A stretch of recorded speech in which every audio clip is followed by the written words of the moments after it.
name's Wallace Ryan, and I'm a cartoonist and graphic novel teacher here in St. John's, Newfoundland.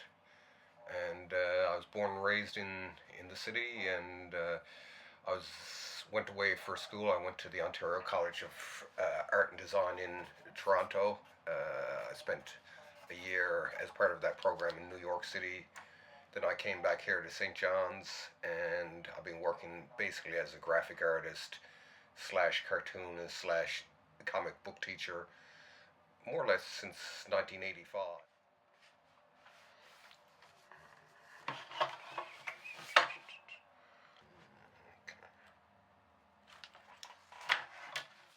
Yeah, I guess it was when in my teenage years I can remember. Yeah, I just really enjoyed. Well, of course, like a lot of artists, I started off just copying other artists and drawing their styles, and started to really enjoy it. And you know, I always liked drawing anyway, but it was there was something about comics that just always held me with a great fascination. I think it was an interesting mixture of storytelling and art that just appealed to me. I mean, like I say, I like movies and stuff like that, and I love paintings and art. But there was something about comics. They have a story to tell, and I think that's why I like them so much. Cartooning. I'd spent a few years as an editorial cartoonist for the Telegram and for the Independent also, and that was a load of fun. But when it came to doing something graphic and political, I'd sort of run the course with your typical political cartoon format and all that. And through the years, I had done some multi-panel editorial cartoons, and I actually kind of enjoyed them more. And I found it easier to do a narrative sequence rather than to do a one-panel cartoon. One-panel cartoons are very, very tough. So it just led me onto that, and I've been working on some stuff, and I really wanted to sort of get back into the political commentary business, and this seemed like a pretty cool way of doing it. Like people actually really to check out Animal Hall, the my new strip or serialized story for TheIndependent.ca.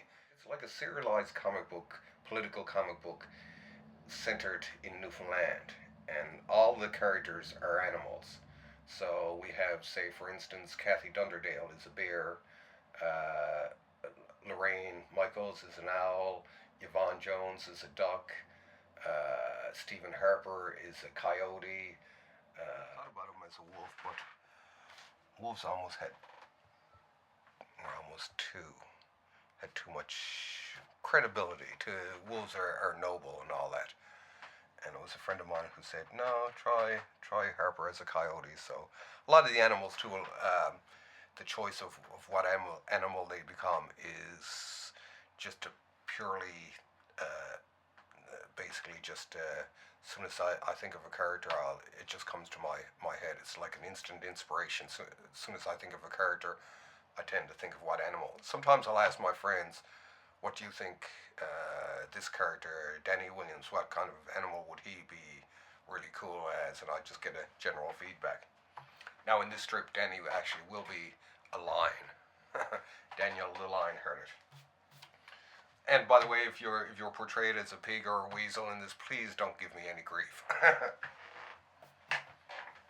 It's going to be a lot of fun. But the fun thing about this project is it is even though I have a basic backstory to the whole thing and a background story that I'll tell, is it really will be driven by the week to week events that happen up in Confederation Building.